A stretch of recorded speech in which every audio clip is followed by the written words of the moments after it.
जिधर युवा चलते हैं उधर ही सब कुछ चल देता है यहाँ पर। तलवारों के साए पर इतिहास हमारा बनता है, जिस ओर जवानी चलती है उस ओर जमाना चलता है। मैं दरिया हूँ, अपना हुनर जानता हूँ, जिधर से भी गुजरूंगा अपना रास्ता बना लूंगा। काबिल इतना बनिए ना कि लोग आपको रोकने के लिए ना साजिश करना पड़े, कोशिश नहीं, उस लेवल पे जाइए आपको। यार ये कैसे आगे निकल गए आप, आएंगी चीजों को हम लोग भी फेस किए हैं, आप लोग भी फेस करना होंगे। यहाँ पे शुरुआत में सबको कॉस्ट चुकानी पड़ती है, और ना लोग कहते हैं कि सबके अंदर कोई यूनिक क्वालिटी होती है, इसको पहचानने का एक तरीका होता है। जब आप मुसीबत में फंसेंगे ना तो वही काम कीजिएगा जो आपको सबसे अच्छा आता है, सबसे अच्छा आता है। आप मुसीबत में फंसेंगे।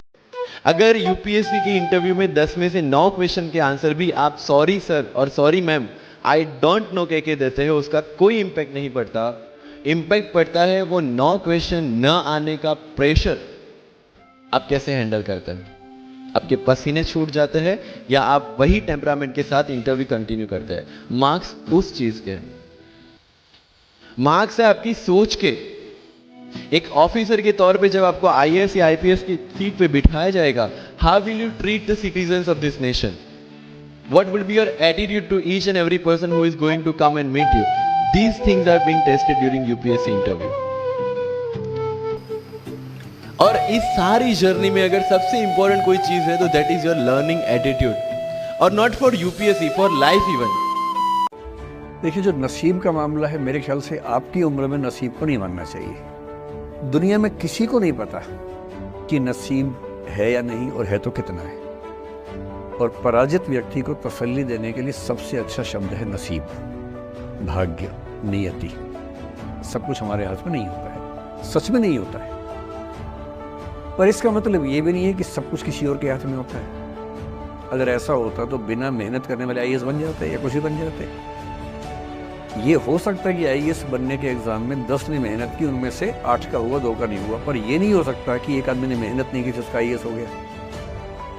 बिना मेहनत के तो नसीब भी नहीं मिलने वाला है। इसलिए ये मान लीजिए कि कुछ ना कुछ चीज़ें हमारे कंट्रोल में नहीं है, लेकिन जितना कंट्रोल में है उस पर पूरी ताकत लगाएंगे, पूरा डिसिप्लिन रखेंगे, तो हम अपनी किस्मत सबसे अच्छी लिख पाएंगे।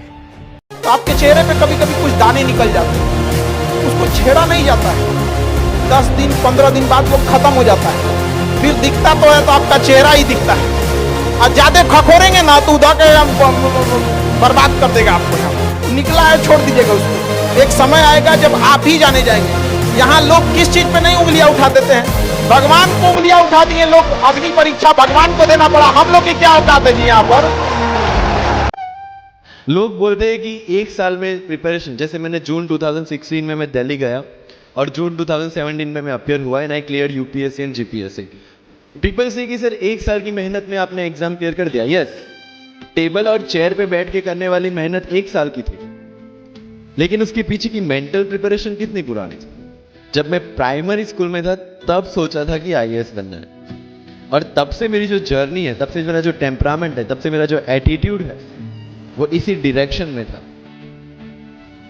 जब कॉलेज में था तब मैंने एनजीओ स्टार्ट किया। 3 एनजीओ से मैं जुड़ा था, क्योंकि मुझे पता था कि फ्यूचर में यही काम करना है, क्यों ना अभी से उसकी ट्रेनिंग ले ली। So I have invest in my each and every moment for this गोल।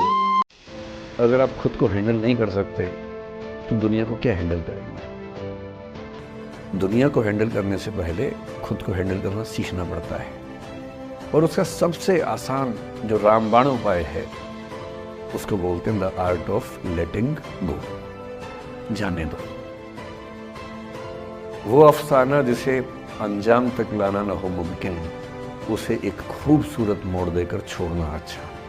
कि कुत्तों की रेस में दौड़ने से घाटा यह है कि जीतने के बाद भी कुत्ता ही कालाएगा। एक बार एक रेस में ना कुछ कुत्तों को दौड़ाया गया, बीच में शेर बांधा गया कि कौन तेज दौड़ता है। शेर दौड़ा ही नहीं, कहा कि जीत के भी क्या फायदा, जीतने के बाद वो कुत्ता कालाएगा। यूपीएससी सिर्फ आपका नॉलेज चेक नहीं करता, आपको पहले ऑफिसर बनना पड़ेगा यहां से। यूपीएससी का काम तो सिर्फ थप्पा लगाना है कि हाँ ये ऑफिसर बन गया। जितने भी आईएएस आईपीएस ऑफिसर्स को आप मिलोगे, you will realise this thing कि ऑफिसर वाली क्वालिटीज इसमें पहले से है। आप जब प्रिपरेशन स्टार्ट करते हैं तभी से समझ लीजिए कि आपकी आईएएस और आईपीएस की ट्रेनिंग भी स्टार्ट हो गई। बिकॉज जो क्वालिटीज आपको चाहिए as an officer, as an IAS, as an IPS, क्या क्वालिटीज चाहिए? फर्स्ट ऑफ ऑल कॉन्फिडेंस, कि जब आप उस सीट पे बैठते हैं आपके सामने कोई भी क्वेश्चन आएगा you will be able to handle the issue. ये कॉन्फिडेंस लेके आपको उस सीट पे बैठना है। यही कॉन्फिडेंस चाहिए when you start the preparation.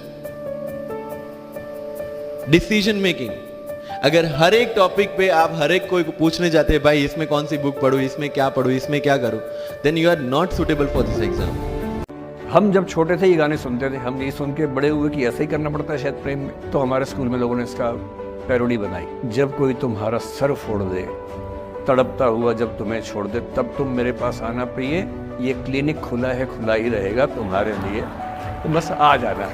जब कोई तुमको सड़क पे छोड़ दे, गाड़ी अपनी वहाँ से मोड़ ले, तब तुम मेरे पास आना प्रिय, ये ठेला खड़ा है, खड़ा ही रहेगा तुम्हारे लिए। क्यों भाई, क्यों खड़े रहोगे? बेरोजगार हो क्या? अरे ठीक, जा सिमरन जा, जी ले, और मैं भी जा रहा हूँ जीने के लिए। ये दीवाना नहीं बनना है कि तुम मतलब मुझे ना चाहो तो कोई बात नहीं, किसी और को चाहोगी तो मुश्किल होगी। अजीब हाल है यार, तुम ठेकेदार हो कि तेरा ठेका मेरे पास है, नहीं तो किसी के पास नहीं है। अजीब हाल है। अरे ठीक है भाई, उसकी जिंदगी है, जीने दो उसको। क्यों किसी की जिंदगी में इतना हावी होने का प्रयास करना है? जब आप नहीं चाहते कि आपकी जिंदगी में कोई हावी हो, आप क्यों किसी की जिंदगी में इतने हावी होंगे?